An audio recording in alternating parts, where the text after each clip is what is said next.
गजाननं भूतगणाधिपतिसेवितं कपीतजम्बुफलचारुभक्षणम् उमासुतं शोकविनाशकारकं नमामि विघ्नेश्वरपाद्यपङ्कजम्। ॐ जीवितपुत्री महाभागे जीवन्तु मम पुत्रकाः आयुर्वर्धय पुत्राणां प्रत्युष्य मम सर्वदा। नमस्ते नृपशार्दूलं राजानां जिमुतवाहन पतिपुत्रजनोत्कर्षं वर्धयस्व जनीश्वरः। अतः श्री जीवित पुत्री का व्रत कथा। एक बार नैमिषारण्य के निवासी ऋषियों ने संसार के कल्याणार्थ सूत जी महाराज से पूछा। ऋषियों ने कहा कि हे सूत जी महाराज, कराल कलिकाल में लोगों के बालक किस तरह दीर्घायु होंगे वह बताएं। श्री सूत जी महाराज बोले कि जब द्वापर का अंत और कलयुग का आरंभ था, उसी समय बहुत से शोकाकुल स्त्रियों ने आपस में सलाह की कि क्या इस कली में माता के जीवित रहते पुत्र मर जाएंगे। जब वे आपस में कुछ निर्णय नहीं कर सकी, तब गौतम जी के पास पूछने के लिए गई। जब उनके पास पहुंची तो उस समय गौतम जी आनंद के साथ बैठे हुए थे। उनके सामने जाकर उन्होंने मस्तक झुकाकर प्रणाम किया। तदंतर स्त्रियों ने पूछा कि हे प्रभु, इस कलिकाल में लोगों के पुत्र किस तरह जीवित रहेंगे। इसके लिए कोई व्रत या तप हो तो कृपा करके बताएं। इस तरह उनकी बात सुनकर गौतम जी बोले, आपसे मैं वही कहूँगा जो मैंने पहले से सुन रखा है। गौतम जी ने कहा कि जब महाभारत युद्ध का अंत हो गया और द्रोणपुत्र अश्वत्थामा के द्वारा अपने बेटों को मरा देखकर सब पांडव बड़े दुखित हुए, तो पुत्र के शोक से शोकाकुल होकर द्रौपदी अपने सखियों के साथ ब्राह्मण श्रेष्ठ धौम्य के पास गई और उसने धौम्य से कहा कि हे विप्रेंद्र, कौन सा उपाय करने से बच्चे दीर्घायु हो सकते हैं, कृपा करके ठीक ठीक बताएं। धौम्य जी बोले कि सतयुग में सत्य वचन बोलने वाला, सत्याचरण करने वाला, शमदर्शी जिमुतवाहन नामक एक राजा था। एक बार वह अपनी स्त्री के साथ अपनी ससुराल को गया और वहीं रहने लगा। एक दिन आधी रात के समय पुत्र के शोक से व्याकुल कोई स्त्री रोने लगी, क्योंकि वह अपने बेटे के दर्शन से निराश हो चुकी थी। उसका पुत्र मर चुका था। वह रोती हुई कहती थी कि हाय, मुझ बूढ़ी माता के सामने मेरा बेटा मरा जा रहा है। उसका रुदन सुनकर राजा जिमुतवाहन का तो मानो हृदय ही विदीर्ण हो गया। वह तत्काल उस स्त्री के पास गया और उससे पूछा कि तुम्हारा बेटा कैसे मरा है। तब उस बूढ़ी माँ ने कहा कि गरुड़ प्रतिदिन आकर गांव के लड़के को खा जाता है।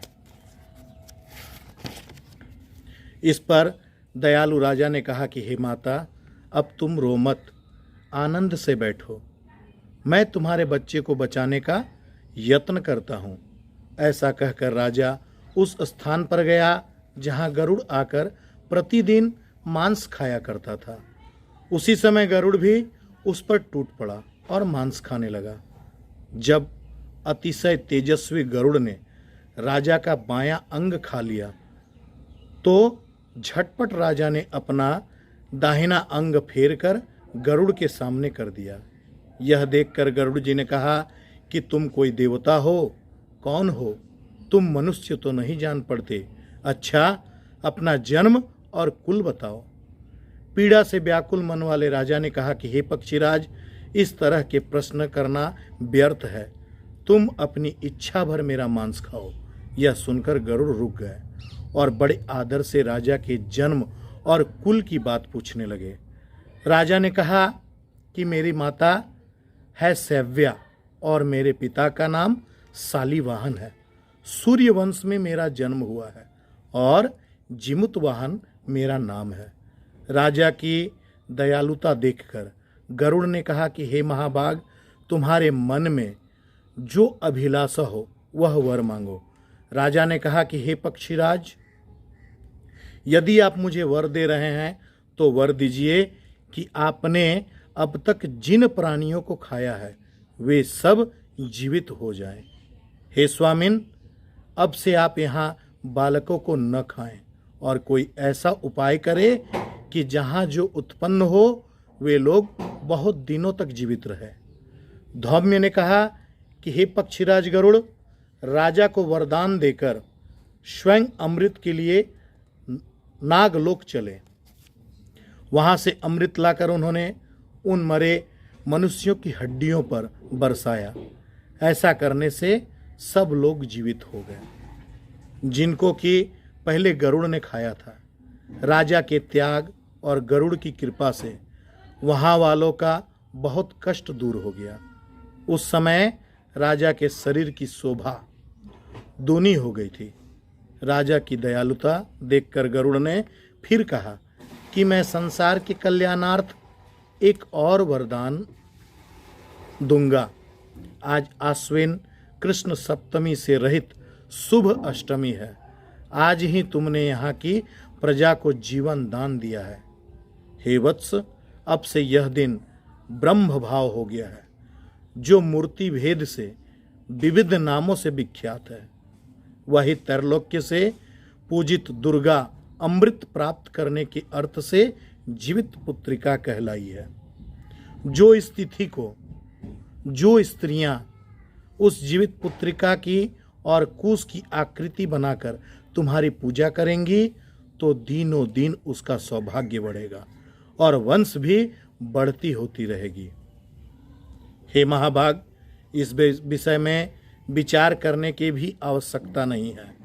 हे राजन, सप्तमी से रहित और उदया तिथि की अष्टमी को व्रत करें, यानी सप्तमी विद अष्टमी तिथि जिस दिन हो उस दिन व्रत न करके शुद्ध अष्टमी को व्रत करें और नवमी में पारण करें।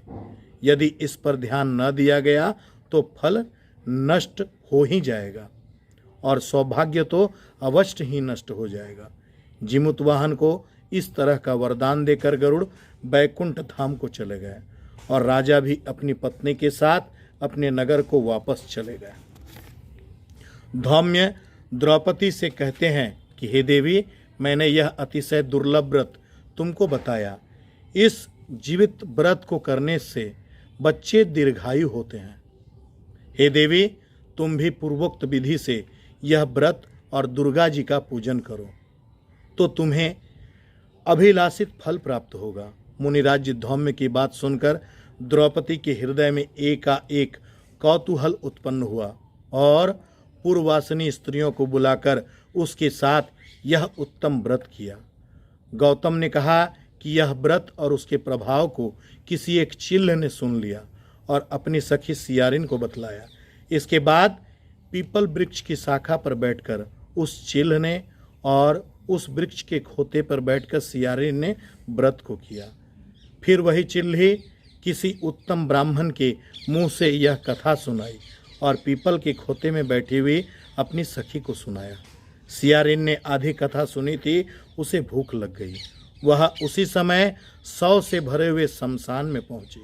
वहां उसने इच्छा भर मांस का भोजन किया और चिल्ही बिना कुछ खाए पिए रही और सवेरा हो गया। सवेरे वह गौशाले में गई, वहां गौ का दूध पिया। इस तरह नवमी को उसने पारण किया। कुछ दिनों बाद वे दोनों मर गई और अयोध्या में किसी धनी व्यापारी के घर में जन्मी। संयोग से उन दोनों का जन्म एक ही घर में हुआ, जिसमें सियारिन बड़ी बहन हुई और चिल्ही छोटी। वे दोनों सभी शुभ लक्षणों से युक्त थी, इसलिए बड़ी लड़की काशीराज के और छोटी उसके मंत्री के साथ अग्नि के सामने विधि पूर्वक ब्याही गई। पूर्व जन्म के कर्म फल से वह मृगनयनी रानी हुई। जिस किसी भी संतान को उत्पन्न करती वह मर जाती थी। और पूर्व जन्म की बातों को स्मरण करने वाली मंत्री की पत्नी ने अष्टवसुओं से सदृश तेजस्वी 8 बेटे उत्पन्न किए और सभी जीवित रहे। अपनी बहन के पुत्रों को जीवित देखकर ईर्ष्यावश राजपत्नी ने अपने स्वामी से कहा कि यदि तुम मुझे जीवित रखना चाहते हो तो इस मंत्री के भी पुत्रों को उसी जगह भेज दो जहां मेरे बेटे गए हैं, अर्थात उन्हें भी मार डालो। यह सुनकर राजा ने उस मंत्री के पुत्रों को मारने के लिए कई प्रकार के उद्योग किए, पर मंत्री पत्नी ने जीवित पुत्रिका के पुण्य बल से उसे बचा लिया। एक दिन राजा ने अपने आदमियों से उन पुत्रों का सिर कटवाकर पिटारी में रखवाया और वह पिटारी उसकी माता अर्थात मंत्री के पत्नी के पास भेज दिया, किंतु वे 8 सिर बेशकीमती जवाहरात हो गए और भले चंगे वे 8 लड़के अपनी माता के पास वापस चले गए।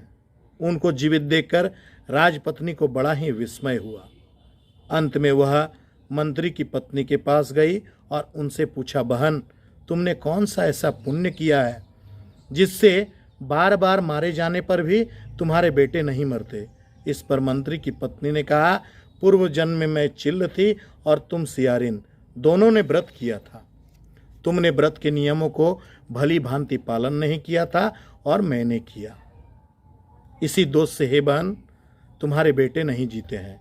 ओ राजरानी, अब तुम भी उस जीवित पुत्रिका के व्रत को करो तो तुम्हारे बेटे दीर्घायु होंगे। मैं तुमसे सच सच कह रही हूँ। उसके कथानुसार रानी ने भी व्रत को किया, तभी से उसके कई बेटे सुंदर और दीर्घायु होकर बड़े बड़े राजा हुए। श्री सूत जी महाराज कहते हैं कि सब प्रकार का आनंद देने वाला मैंने यह दिव्य व्रत बतलाया। स्त्रियां चिरंजीवी संतान चाहती हों तो विधि पूर्वक इस व्रत के पूजन को करें। प्रेम से लो जी मुद्दबहान बाबा की।